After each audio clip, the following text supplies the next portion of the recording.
Hello, you wonderful people, and welcome to another episode of Not Too Comic Book. This being a show where I talk about TV shows that are adaptations of comic books. For today's episode, I'm going to talk about the season finale of Preacher.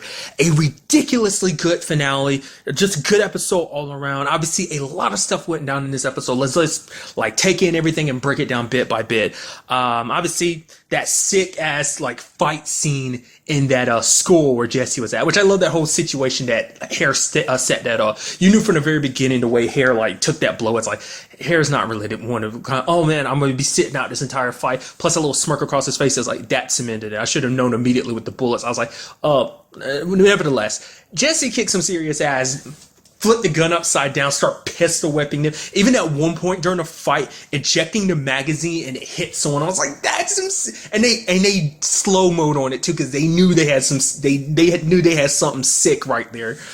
Just overall, taking another dude's gun is just like popping and beating everyone. It's just like, and you just see everyone behind the kids and one of the nuns being like, oh my god look on their face. So that was pretty priceless. Granted, because Jesse just doesn't know how far Hare is willing to go to push this whole thing forward. Because granted, even by the end of the episode, he doesn't know about the whole, like, how far the manipulation went, that they're the ones that kind of put, the cowboy on their trail for the second time, that they're the one who freed him and that whole, like, Jesse doesn't know, like, how much Hare has worked to orchestrate this whole situation. We ultimately end up finding out, in the episode that Hare actually has that piece of his soul that was in the cowboy, which now like many different things kind of correlate with that. Obviously he has his connection with hell, but then like later on there's like that book that Hoover was looking through before when he was with the cowboy. Like Tulip went in there and she looked at it and it says soul happy go-go, and so it's like, wait a minute, is that a company within the Grail? Does the Grail own that? So has everything from the very beginning been tailored towards that, like the whole gathering souls things? It seems like that might actually be. Granted, we don't, because his boss did go like, hey, we don't know how to and then the guy Jesse was dealing with was like, it was Ando, yeah, the actor who played Ando from Heroes, and he was basically like, do you know who I work for? Which we still never tackled that, but I don't know whether he was referencing the Grail as general or is he talking about something else? Is it that? Because, it looked like, in particular, it looked like a schematic, like a book for understanding how to make that machine. And the fact is, Hoover was, like, highlighting stuff before, so I'm like, what if that's what they're trying to do? They're trying to outdo Soul Happy Go-Go by, like, building their own machine to replicate that, like, processes so that they can own the soul business, too. Because, with this whole, like, Messiah situation, maybe they can make even more profit off of this, or do they in fact own Soul Happy Go-Go? I don't know. It looks like it could be either way on that. I'm very interested to find out like what that's all about. Because it's like, how else did he get Jesse's soul back? Not unless they already built the machine and that was just in that time frame they built it, got Jesse's soul back, or not unless Hell did something like that. Which once again, it's like, how does like the Grail have such connections? They have connections with hell, they have connections with heaven, and they're all okay with it. And that's what I'm trying to understand, like why they're so okay with it. It's like, I don't know. Maybe there's some kind of order. There's like, is give and take. They get something out of it, just like the Grail does. I don't know.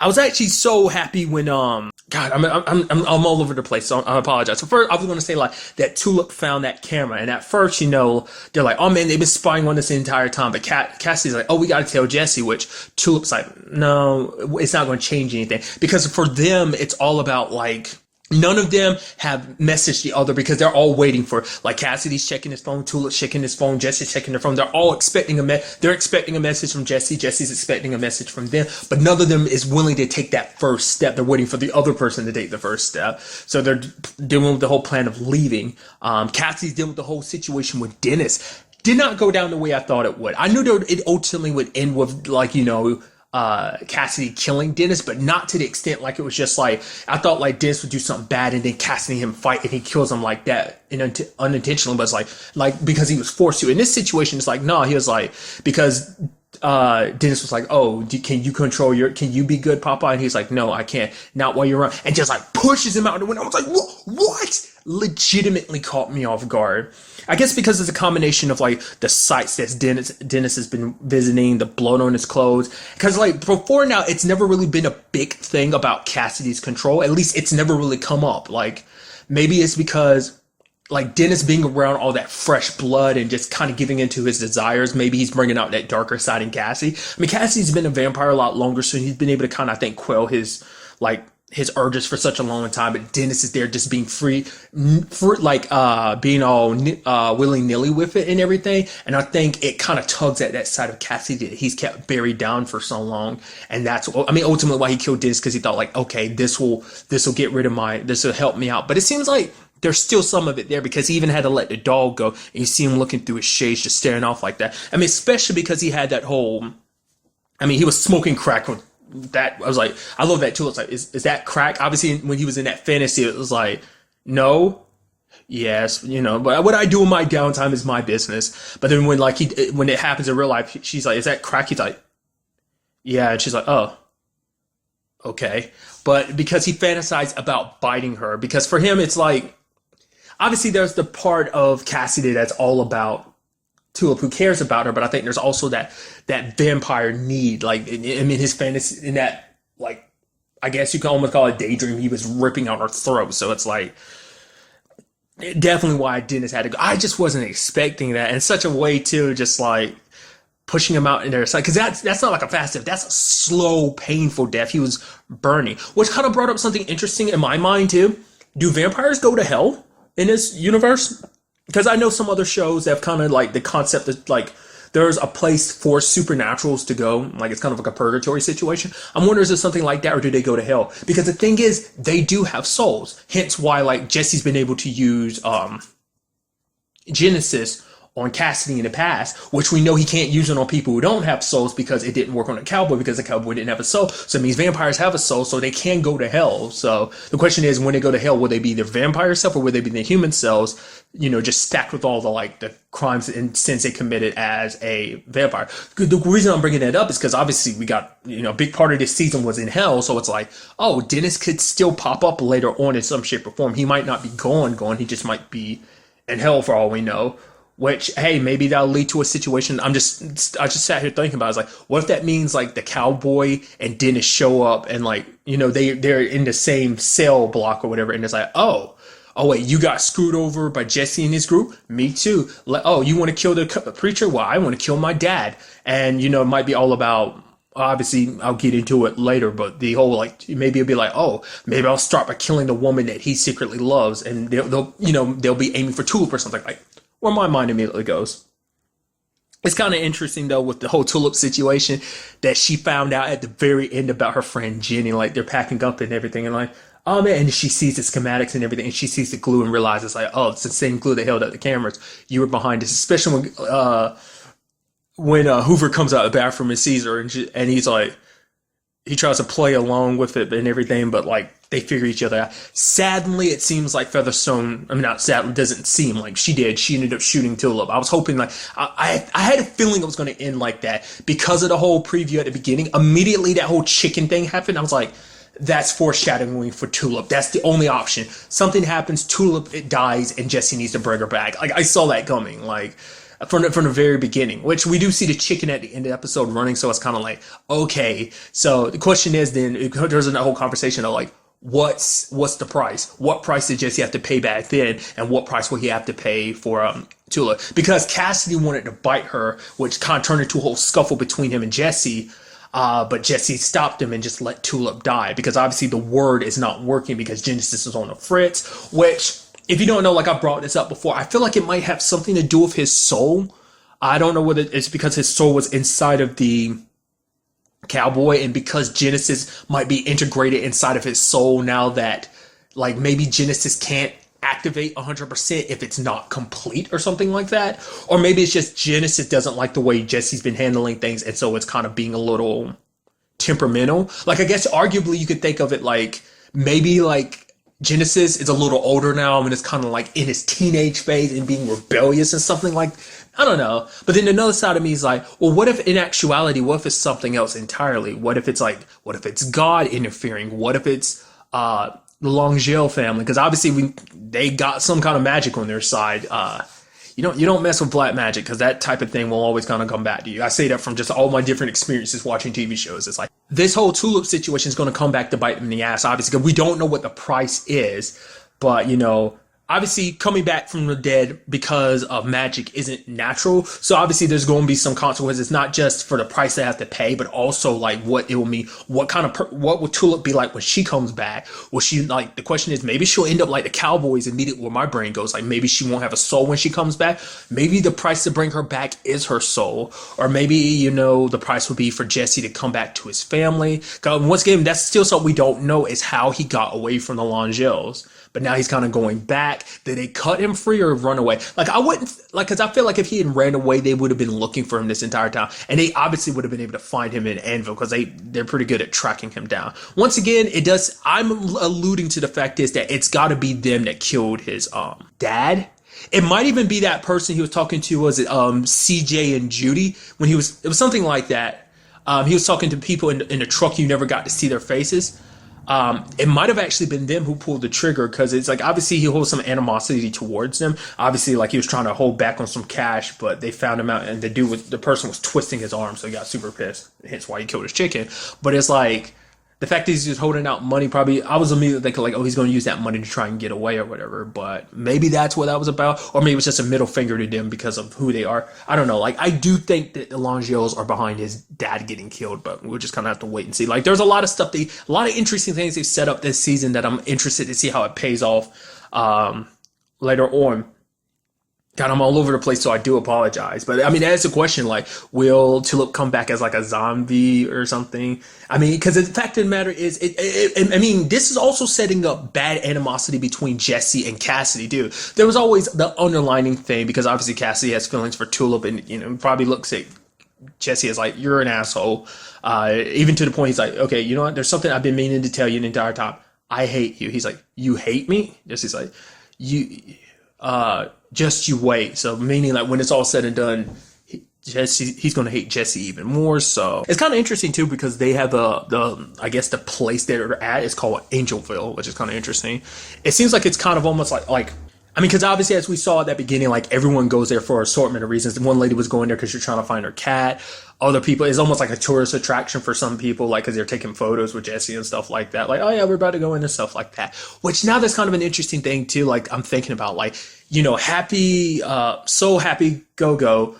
If it is part of the Grail, like, their Longueuil is competition for that, because they used to run the Soul game too. Back in the day, because we learned that kind of earlier on in the season. But that means, like, if Jesse mixes up with his Longueuil family, that means it might be a situation of the Longueuils going up against the Grail or something like that. I mean, like, the conversation from Hare has never come up about, like, Jesse's other side of his family and stuff like that. So also, I feel bad for Hoover or Featherstone. One, if not both of them, are going to get it. Because he's like, yeah, you idiots, I'll deal with you later. It's like the next time they screwed up, he was going to kill one of them. So I'm assuming it's going to be Hoover, just because, like, Featherstone is the fast talker. She'll find a way around. Like, if something happens, she'll accept her fate. She'd rather not die, but if she has to for the cause, it's like, I screwed up. She's a zealot. She's like, she's talking to Hoover and everything. She's like, oh man, we'll make the streets run red with the blood of the non-believers. And Hoover's like, yep, it's going to be great. I'm going to go take a shower, So once again, Hoover doesn't seem like he's as into this as she is, but she's full on zealot. She believes in everything. It's like, oh, Hare Star is so smart. And it's something I forgot to comment on, was it last episode? I did not realize that they were like top ranking people. Did not correlate that in my head, because the way he was talking about Hoover, it's like, yeah, you're not actually the person I would go to for this. You're just kind of the last option. That's made me think they were kind of lower in the podium, but it's like, not unless they only recently, because of these circumstances, rose to the ranks or whatever. But it seemed more like, I guess they were always top dogs in this whole situation. You wouldn't think so, but apparently they are. But getting back to a conversation I kind of dropped off, it's a whole Jesse and Cassidy thing about like Jesse willing to go this route, but he's not going to let Cassidy turn Tulip. He's like, the fact is she won't be like Dennis. she's different, which is kind of interesting because at that point no one knows about Dennis. He didn't tell Tulip about Dennis. It's like, yeah, Dennis, he's decided to stay. But the fact is he said that makes you wonder, did he say anything in the message about Dennis? Like, it's just interesting because I guess in like Jesse's mind it's like, no, I love Tulip, you're not about to turn her. He didn't outright say it, but the implications there is like, I mean, we saw how Jesse acted when he first found out about what Cassidy was. So it's like, you're not, I mean, because also what that would mean for Tulip too, it means like the whole like she's getting old without him, she can no longer, I mean, because that also would bring her and Cassidy closer. It seems like all this was kind of setting that up too, so we're still going to be stringing that storyline along too. Like the subtle I guess not even subtle, like at this point, like I said, full-on animosity between Jesse and Cassidy. I thought he was going to out front be like, yeah, I've been meaning to tell you, yeah, I slept with Tulip. I thought that's what it was going to be about, but nope, hating Jesse, that, I guess that makes sense. I wonder, has it, I feel like, because on some level I wonder, has he always felt like that? On some level, even like, when Jesse's had his douchebag moments, or was it just this season and everything that he's done? I mean, more so the fact is that probably letting Tulip die like that. It's like you'd rather let her die, come back to life in some other means rather than me bite her. So, like I said, it seems like a jealousy and a whole like, oh, I don't want my girlfriend to be a quote unquote monster. Like once again, he didn't say it, but the implications there, so. And obviously, I'm completely almost overlooking the entire fact about Eugene's situation in hell. That was so interesting. I guess that guy's almost like the ferryman of hell, but he's got like just like Eugene's like, okay, I want to go. And he blows the horn. He's like, no, don't do that. Because at first he was about to second guess Hitler because he's like, Hitler promised. He's like, almost like, wait, I'm trusting Hitler. Wait, this is a mistake. And then the boat starts coming. I love that his reaction. Like, oh, sorry. Because he thought like, oh, he's like, oh, I thought the horn, you were calling for backup to turn me in or something like that. And he's like, no. He's like, oh man, they must have done a number on you. He's like, oh, the face situation. So no, this pre-existing condition. He's like, whoa, shit. Just a casual conversation of almost being awkward because they're waiting for the boat and everything. It's like, oh, I thought, that was the horn. He's like, what are you talking about? That one over there. Oh, that? I actually don't know what that's for or whatever. But then the warden shows up and she's like, dude, God's missing, so bump the rules and shoots a guy. I think his name is Sherry. Is he dead? I don't know. It looked like it was a headshot, but luckily Hitler showed up and saved the day. And even Eugene's like, oh, Hitler, you saved me. And then Eugene's like, okay, come on. He's like, I don't know all the bad stuff I've done. And then he's like, but you've changed. You don't deserve to be here anymore. The moment that happened and Hitler made that face, I was like, wait, don't tell me, was this your plan the entire time? And in the moment they get off the bus and everything, Hitler runs, gets hit by a car, but still runs and disappears. And you have Eugene saying the best line, shit. Because it just hit him. It's like, so that's the question. Like, did Hitler have this plan right from the beginning? Because, I mean, Eugene has severely messed up. It's like, oh, yeah, man, you're back on Earth. That's awesome and everything. But you let Hitler loose back on Earth. Hitler's back on Earth now because of you. One of the most evil people in history is back on Earth. And I guess that was kind of the whole point of making you go, okay, like Hitler's a terrible person, sure. But, oh, he's been a friend of Eugene. It's like, but the moment he had that look on his face, I was like, this was his plan from the beginning. Like, granted, I don't know if it was from the very, very beginning, but I think the moment he found out that Eugene had the potential of leaving, like, oh, you don't belong here, he was going to help Eugene, befriend him and everything, because he knew this could be his way out. Ultimately, that was his reason for helping Eugene, because he saw this as an opportunity. So I mean, it begs all the questions, like all this other stuff. Is it supposed to make him, was the purpose to kind of make him a little sympathetic? And then it's like, gotcha, still, there's the Hitler we know, or something. I'm curious to see what that's all about. I'm very interested to see what that's all about. I mean, obviously, like, I don't know if this is getting renewed for a third season or not. I would think so. I would hope so, because this show is freaking fantastic. Especially with the way this is, and I'm so already ready for a third season, because this season was so good with everything playing out.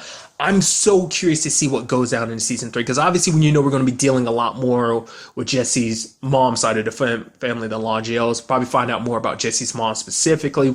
Probably definitely go back to the whole thing about his dad's death, this whole thing with Hare now having Jesse's soul. Is he going to come clean about that? Because he still hasn't told Cassidy or Tulip about it. Once again, Tulip's situation. It's like, I'm curious to see what goes down next season too, when she comes back to life and everything. And then like her and Featherstone cross paths again. It's going to be hell to pay for what she did. I'm also curious, did like Tulip get anything like, because it was like a screwdriver or something she had. There's always a possibility she got her in the eye or something like that, but still. Because the fact is, Featherstone didn't finish the job, so Tulip must have got her good. I doubt Hoover was all for it. Like, either Tulip got away afterwards and, you know, Featherstone was injured and Hoover was more concerned. Because it seemed like Hoover might have a thing for Featherstone. No, because didn't he say something like when they were about to, you know, the tarp was being laid out the first time and he was like, oh, he said, I just want you to know I love you. And she's like, just shut up. So there's that, so. And ultimately, too, why is Genesis messing up? Like, I've thrown out my thoughts about it, but I'm curious to know, like, what's up with Genesis? Is it something related to God, which we did see God? There was that thing, that's what I want to comment on, too. It's like when we see the end of the episode, like, we see kind of, like, it zooms out from the car, Jesse and Cassidy heading to Angelville, and it zooms out, and it's, like, inside the eye of a, you know, man doll costume, which then I go, is that how God sees everything? Like, he focuses his powers in one particular, like, is his head like a full-on, like, virtual reality helmet, almost to the point where he can see anywhere at any point in time? Is that what that's supposed to represent? Or was that just a stylistic way of doing that?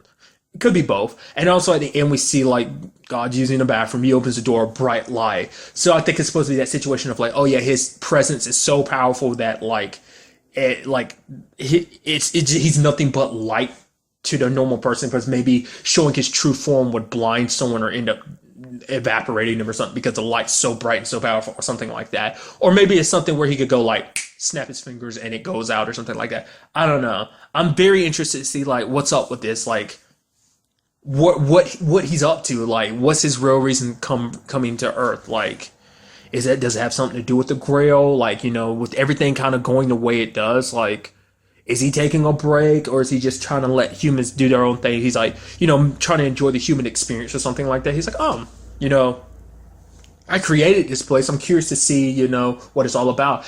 Also, does he know about Jesse having Genesis? What are his thoughts on it? So many questions, so many possibilities. Like I said, I do hope the show is getting renewed for a third season, because I mean, the story is just getting better and better. It was already awesome in season 1 and got even awesomer in season 2. It's going to be amazing in season 3. Because I'm also curious to see what other, like, things are going to happen because God isn't around. Like I said, we see the system falling apart because it's like, yeah, Eugene's an innocent soul, but it's like, who cares? Like, the fact is, no one has ever escaped hell before. Why would I let him be the exception? You know, it's like, you know, like threatening and making, like, saying like, oh, cowboy, get back here. Or the fact of the matter is, I'll get your wife or your daughter to take your place. So, like I said, we will just have to wait and see. But really, that's all I want to talk about in this episode. To the next time we meet, be happy, be safe, live life to the fullest and enjoy it. Good day and goodbye.